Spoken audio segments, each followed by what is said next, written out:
Paper 3, paper 1 हमने solve कर लिया, सेकंड भी सॉल्व कर लिया और फिफ्थ भी कर लिया। अब पेपर 3 कर रहे हैं। क्वेश्चन फर्स्ट है ऑब्ट्यूस एंगल कॉल्ड।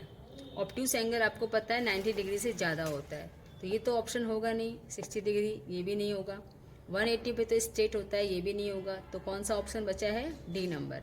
तो इसका राइट आंसर होगा 135 डिग्री। आइए क्वेश्चन नंबर 2 पे चलते हैं। इसमें है measure the following angles with the help of a protractor and classify them.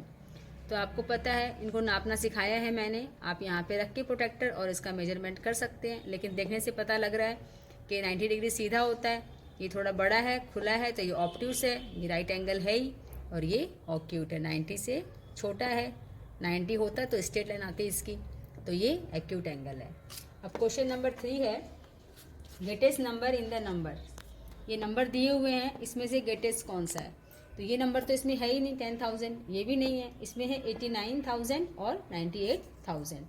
तो आप ही देखिए 98 बड़ा है या 89? 98 बड़ा है, तो ये नंबर इसमें बड़ा है। Question number 4 word meaning of the fraction 1/3। जब हम 1/3 लिखते हैं तो इसका मतलब क्या हुआ कि 1 part out of 3 equal parts.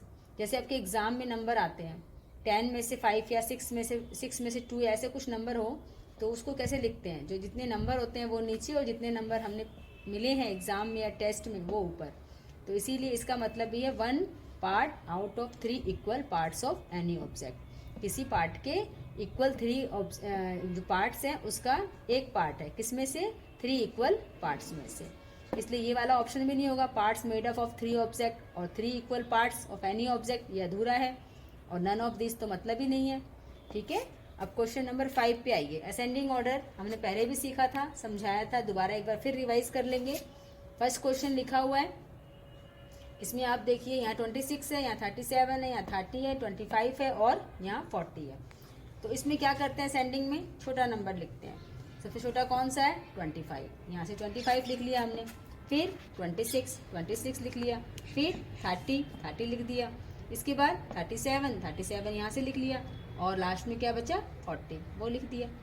ऐसे ही इसी का पार्ट है 2 नंबर। इसमें क्या है? देखो 59 है और यहाँ भी 59 है, ये दोनों सेम है, और इधर 57 इधर 57 दोनों सेम है, और ये क्या है? 53। तो सबसे छोटा यही है, तो सबसे पहले इसको लिख लेते हैं। इसके बाद 59 तो बड़ा है, तो 57 इन दोनों में से कंपेयर करेंगे। पहले भी बताया था मैंने।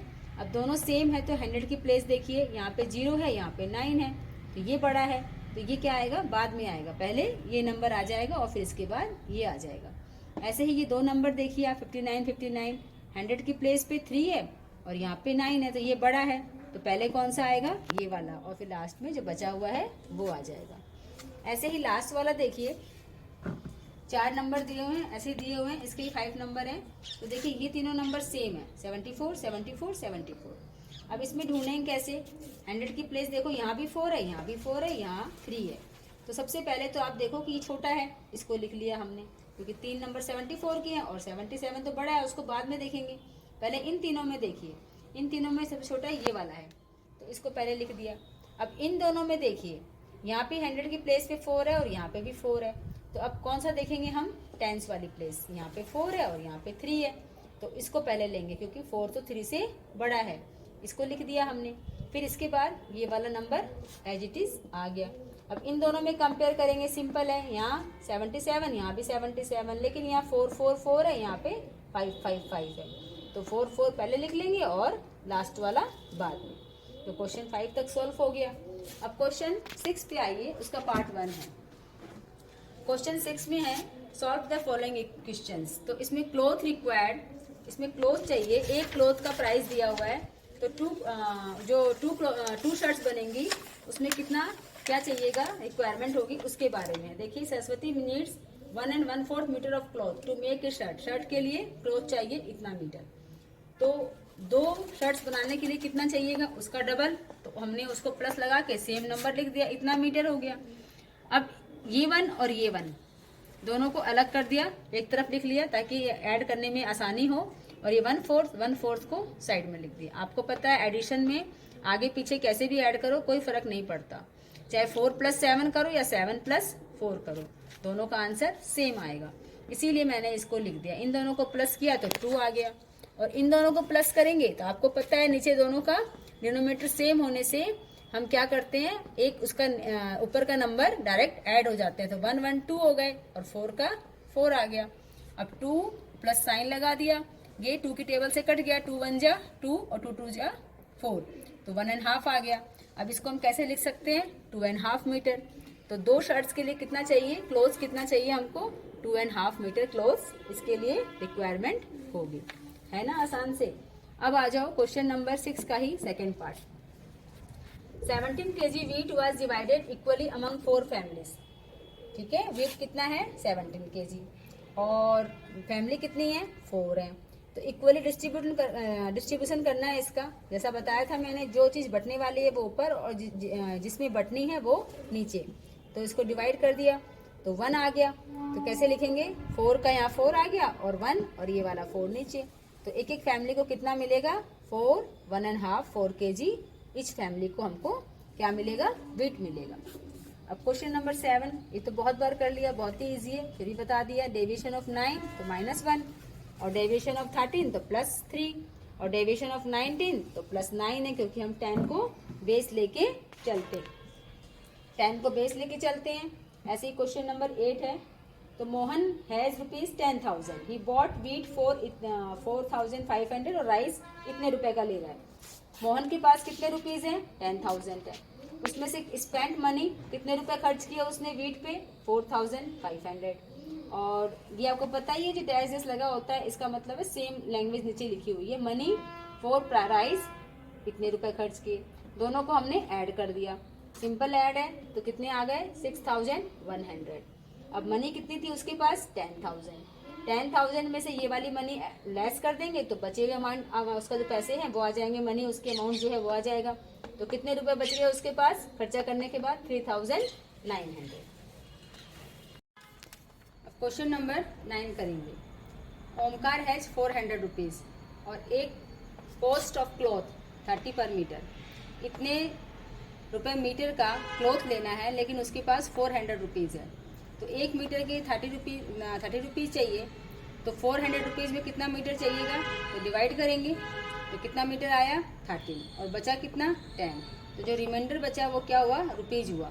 तो उसके पास कितने रुपए बच गए, 10 रुपीज बच गए 13 मीटर क्लॉथ लेने के बाद। अब आ जाइए क्वेश्चन नंबर 10 पे।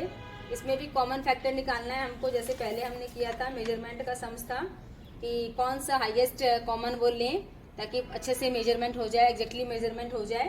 क्वेश्चन है, 3 container are filled with 20 litre 40 litre and 60 litre of milk respectively. What will be the greatest measurement of the container that can measure the total milk of all the 3 container exactly? Factor निकालेंगे 20 का, 40 का, 60 का। आप सबको पता है factor कैसे निकलता है, समझाया भी है।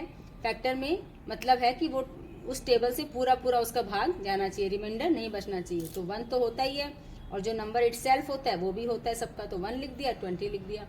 बाकी 2 से भी जाता है, 4 से भी, 5 से भी, 10 से भी। ऐसे ही यहाँ पे भी सेम है, 1 2 4 5 और 10 20 40। 60 में भी ऐसे ही लिखा मैंने। अब इसमें कॉमन निकालना है। कॉमन मतलब 1 तीनों में आ रहा है, 2 तीनों में आ रहा है, 4 भी तीनों में आ रहा है, और 5 भी तीनों में आ रहा है, और 10 भी तीनों में, और 20 भी तीनों में आ रहा है। अभी जो कॉमन फैक्टर आया इसमें से हाईएस्ट कॉमन फैक्टर कौन सा है, 20 है। तो 20 को हम ले लेंगे। That means the highest measurement of a container is equal to 20 litre. 20 litre का हम कंटेनर लेंगे, मेजरमेंट करेंगे तो ये तीनों ही क्वांटिटी एग्जैक्टली मेजरमेंट हो जाएगी। अब आइए क्वेश्चन नंबर 11 पे। देखिए इसमें वही मिसिंग डिजिट करनी है, माइनस का सम्स है। यहाँ 7 है तो क्या लिखें कि 5 आ जाए। तो हमने 2 लिखा, 2 से 7 नहीं जाएगा, 12 हो गया कैरी लेके, 7 माइनस किया तो 5 आ गया। यहाँ से एक कैरी यहाँ चली गई थी तो यहाँ 4 हो गया, 4 में से 4 गया 0, 6 में से 3 माइनस किया 3। तो ये हो गया सॉल्यूशन मिसिंग नंबर से। अब इसी का जो क्वेश्चन नंबर 2 है उसको समझिए। उसमें बोला है, how many such digits are there which when multiply by 5 give the unit digit 5।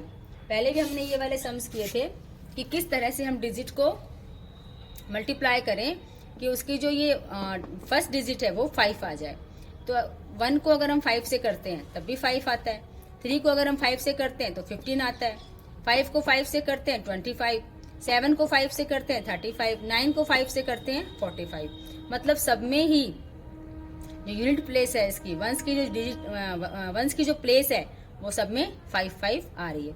इसके अलावा कोई ऐसा नंबर नहीं है अगर हम उसको 5 से मल्टीप्लाई करें तो वंस की प्लेस पे क्या आ जाए, 5 आ जाए। तो ये 5 नंबर्स है, ये 5 डिजिट है। कौन कौन सी, 1, 3, 5, 7 और 9, जिसको हम 5 से मल्टीप्लाई करें तो वंस की प्लेस पे अर्थात यूनिट की प्लेस पे क्या आ जाएगा, 5 आएगा। आप देख रहे हैं सबको 5 5 आ रहा है, इसलिए इसका आंसर 5 ये वाला है, 1 3 5 7 9। Question number 12। क्वेश्चन नंबर 12 में क्या बोला है, पर केजी रेट ऑफ टमाटो दी हुई है और 10 केजी का पूछा है। तो सिंपल है, 10 से मल्टीप्लाई हो जाएगा। 10 से मल्टीप्लाई हो गया तो इसको 25 को 1 से किया 25 और ये पीछे वाला 0 लगा दिया। तो कितना केजी हो गया, ₹250 केजी चाहिए 10 केजी टमाटो लेने के लिए। तो इसमें जो ऑप्शन दिया है फर्स्ट वाला ₹250 वाला, उसको हम टिक कर लेंगे। Question number 13, to find price of item we perform dash between quantity and rate. आप जब किसी चीज को लेने जाते हो, मान लो 1 केजी राइस है, कितने रुपीज का, 80 रुपीज का। तो ये क्या है, इसकी क्वांटिटी, और ये क्या है, इसकी रेट। तो हम क्या करते हैं, क्वांटिटी, इसमें बोला है क्वांटिटी और रेट को मल्टीप्लाई करते हैं। तो हम क्या करते हैं, क्वांटिटी को मान लो 2 केजी लेना है तो 2 केजी इंटू रेट कितना है, पर केजी का 80, तो दोनों को मल्टीप्लाई करेंगे तो कितना आएगा, 160 रुपीज। तो इसीलिए इसका आंसर क्या होगा, multiplication. To find the price of the item we perform, क्या परफॉर्म करेंगे, मल्टीप्लीकेशन। किसके बीच में, क्वांटिटी और रेट के बीच में।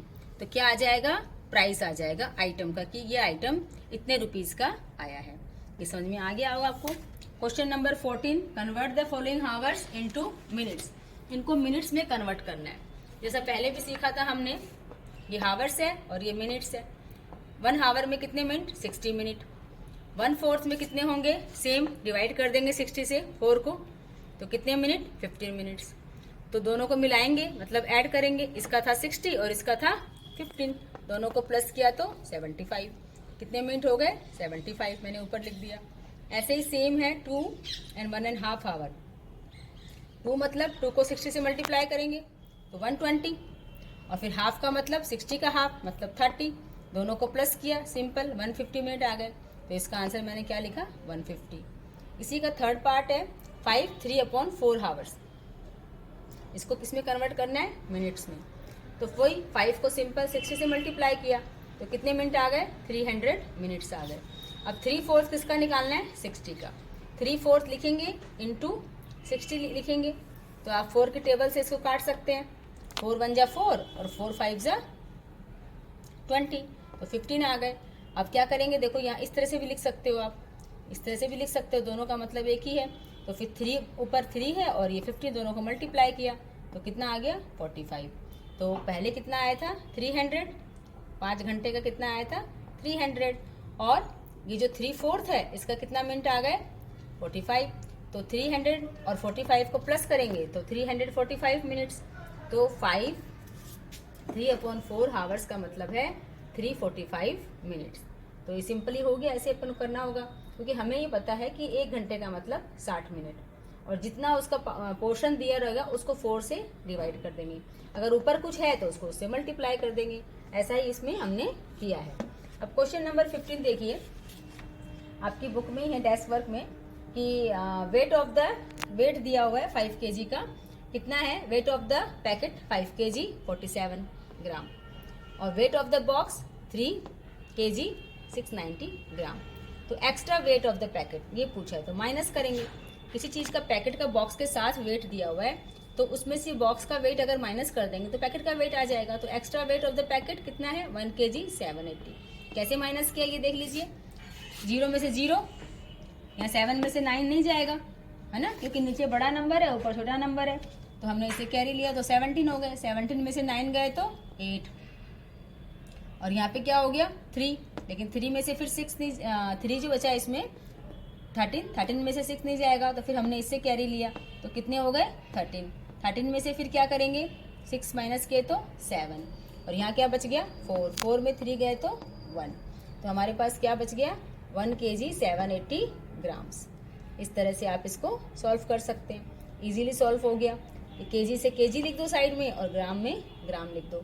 और आप वैसे भी देखेंगे इसको करके माइनस वाले को कि हाँ हमारा राइट है कि रॉन्ग है, तो आप इन दोनों को प्लस कर लिए, ऊपर वाला नंबर आ जाएगा। 0 0 किए तो 0, 9 और 8 किए तो 17, 17 का 7 कैरी 1, 6 और 7 कितने हो गए 13, 13 और 1 कैरी 14, 14 का 4 कैरी 1, 3 और 1 4, 4 और 1 5। तो ऊपर के नंबर जब आ जाते हैं तो हमारा सब्ट्रैक्शन इसका मतलब राइट है। अब आ जाइए क्वेश्चन नंबर 16 पे। क्वेश्चन नंबर 16 में क्या है, convert the units in the following questions. एक को हमको मीटर में कन्वर्ट करना है सेंटीमीटर से, और एक को मीटर से किलोमीटर में। तो देखिए कन्वर्ट इनटू मीटर कैसे करेंगे। आपको पता है 1 मीटर में 100 सेंटीमीटर होते हैं, तो आप सिंपली 120 को डिवाइड करिए 100 से। तो हमने किया तो क्या आ गया 1 आ गया, और नीचे क्या आ गया 20 और 100। अब देखिए ये 0 और ये 0 कट गई, ऊपर नीचे 0 कट जाती है। अब क्या बच गया 2 और 10, 1 तो है ही साथ में, है ना। तो इसको अब 2 की टेबल बोलेंगे 5 बार तो क्या आ जाएगा 2 1 जा 2, 2 5 जा 10। तो ये क्या आ गया 1 1/5। तो इसलिए मैंने क्या लिखा है यहाँ पे 1 और 1/5 मीटर। कितने में 120 सेंटीमीटर, मतलब इतना मीटर। इसका आंसर आ गया। अब देखिए दूसरा वाला किसमें है, मीटर में। किसमें कन्वर्ट करना है, किलोमीटर में। 1 केजी में कितना मीटर 1000, तो वही सेम डिवाइड करेंगे। ये बच गया हमारा माइनस इसमें नीचे लास्ट में, तो 250 और 1000 बच गया। तो ये 0 और ये 0 कट कर दी हमने। अब क्या बच गया 25 और 100, 2 तो है ही साथ में, 2 तो साथ में है ही, तो 25 और 100 बच गया। अब 25 की टेबल बोलेंगे तो यहाँ 1 और यहाँ 4 आ जाएगा, क्योंकि 25 4 जा 100। तो क्या बचा 2 1/4। तो कितना केजी हो गया हमारा आंसर इसका 2 and 1/4 केजी किलोमीटर। तो इस तरह से इजीली आप कन्वर्ट कर सकते हैं, किसी भी यूनिट को आप किसी में भी कन्वर्ट कर सकते हैं। क्वेश्चन नंबर 17 है solve the following questions. First question है इसका, the length and width of a room floor is 8 metre and 7 metre respectively. In this room 1 mat covers the entire floor, find the area of this mat. तो हमने length of the room floor निकाल दी हुई है 8 metre, और उसकी width भी दी हुई है 7 मीटर। तो एरिया ऑफ द फ्लोर मतलब जितने एरिया में वो मैट बिछी हुई है उसका वो निकालना है। तो एरिया का फॉर्मूला क्या होता है, लेंथ इंटू विड्थ, लंबाई इंटू चौड़ाई। तो दोनों चीज़ हमारे पास है, 8 इंटू 7 करेंगे तो 56 स्क्वायर मीटर। सिंपल है। तो एरिया ऑफ द फ्लोर बोलो या एरिया ऑफ द मैट, क्योंकि फ्लोर पे ही मैट पूरी की पूरी बिछी हुई है, इसीलिए इसका आ जाएगा आंसर 56 स्क्वायर मीटर। इसी का सेकेंड पार्ट है, if the length of the mat is 30 centimeter and width 25, then how much space does it occupy on the floor? Simple है, कितना ऑक्यूपाई करेगा, ऑक्यूपाई मतलब उसका एरिया निकालना है। तो लेंथ ऑफ द मैट दिया हुआ है, विड्थ भी दी हुई है, दोनों को मल्टीप्लाई कर देंगे। मल्टीप्लाई सिंपल है, 25 की टेबल सबको आती है, 3 बार बोलिए 75 और ये वाला 0 लगा दीजिए, तो कितना हो गया 750 स्क्वायर सेंटीमीटर। अब क्वेश्चन नंबर 18 है, solve the following questions. Can you tell that how much litre of oil obtain from measurement given below.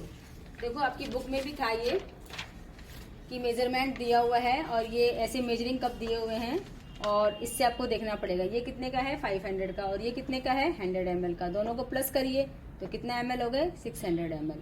ये 1 लीटर का है, फिर उसके बाद 500 ml और 100 ml। 1 लीटर में आपको पता है ml में कन्वर्ट करना होगा, 1 लीटर मतलब 1000 लीटर। ये तो सेम आ ही गया और ये भी दोनों सेम आ गए, तो इन तीनों को प्लस करेंगे तो कितना ml आ गया 1600 ml। ठीक है। अब देखो इसी का क्वेश्चन नंबर 2 है, capacity of the small can of the kerosene is 3 litre, how much amount kerosene will be required to fill 8 such can. Capacity दी हुई है एक कैन की 3 लीटर, तो ऐसे ही 8 चाहिए रिक्वायर्ड केरोसिन, तो 8 के लिए कितना चाहिएगा मल्टीप्लाई, 8 3 जा 24 लीटर। तो ऐसे ही 8 जो कैंस है उसकी 24 लीटर केरोसिन चाहिए। अब आ जाइए क्वेश्चन नंबर 19 पे।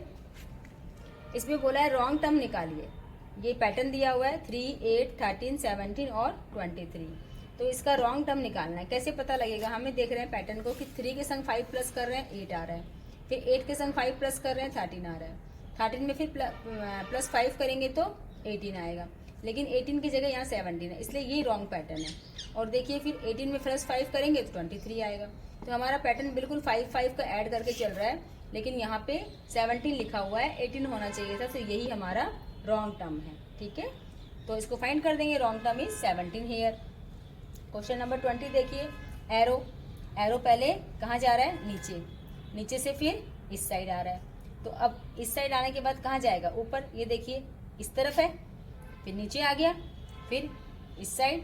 तो अब कौन सा एरो आएगा, ऊपर वाला। तो ये इसका आंसर क्या होगा, जो ऊपर की तरफ एरो है वही इसका राइट आंसर है। Question number 21। क्वेश्चन नंबर 21 है, in Jodhpur city the number of challans based on disobeying traffic rules given below in the table. Table में आपकी बुक में है कि एक पूरा चालान का दिया हुआ है कि किस किस दिन कैसे कैसे चालान कटे हैं। और तो इसमें हमने एक बार चार्ट बना लिया। नीचे हमने दिखाया do not stop at the red light, उनका चालान कटा है। डू नॉट वियर हेलमेट, उनका चालान कटा है। और ड्राइव रॉन्ग डायरेक्शन, उनका चालान। और do not wear seat belt, इधर नंबरिंग कर दी हमने। तो कितने थे, जो do not stop at the red light पे नहीं हुए थे वो 8 थे। तो 8 तक हमने पूरा ये इस एरिया को कवर कर दिया। मैंने हल्का हल्का किया, आप इसको कलर से कर सकते हैं या किसी पेंसिल से कर सकते हैं, डार्क कर सकते हैं। ऐसे ही डू नॉट वियर हेलमेट में कितने दिए हुए थे नंबर, 12। तो 12 इस नंबर तक आ रहा है, तो हमने पूरा ये वाला एरिया कवर कर दिया। इससे पता लग रहा है कि 12 जो थे डू नॉट वियर हेलमेट, जिनका चालान कटा वो कितने थे, 12 थे। फिर थर्ड में देखिए ड्राइव रॉन्ग डायरेक्शन, जिन्होंने डायरेक्शन रॉन्ग फॉलो किया था ड्राइविंग के लिए, वो कितने थे, 6 थे। तो यहाँ पे देखिए 6 यहाँ पे आ रहा है, तो हमने इस 6 को कवर कर दिया इस एरिया से। और फिर डू नॉट वियर सीट वाला ये कितने थे हमारे पास, ये देखिए 4 है, तो 4 वाला एरिया यहाँ तक आ रहा है, तो हमने इसको कवर कर दिया। इस तरह से ये बार चार्ट में हमने चालान्स का पता लग गया। और हम क्वेश्चन भी इसमें पूछ सकता है कि किस में ज़्यादा चालान कटे हैं, किस चीज़ की डिफ़ॉल्ट में। तो आप बोल सकते हो कि डू नॉट वियर हेलमेट में कितने कटे हैं, 12। और सबसे कम किस में कटे हैं, सीट बेल्ट के लिए कितने, 4। तो इस तरह से आप इन क्वेश्चनों को कैसे भी एग्जाम में आए तो आंसर आप कर सकते हैं। अब क्वेश्चन 22 बिल्कुल इजी है। व्हीकल्स दिए हैं बस और कार, ऑटो रिक्शा, और उसके टेलीमार्क दिए हुए हैं। टेलीमार्क आपको पढ़ना आता है, ये 3 का है तो 3 लिख दिया हमने। ये 5 का है, दोनों 10 और 2 12 हो गया। और यहाँ पे ये 5 और 3 8, तो हमने नंबर में 8 लिख दिया। बस इसमें कुछ भी नहीं है। तो हमारा पेपर 3 आज सॉल्व हो गया है। इसको आप प्रैक्टिस करें एग्जाम के लिए।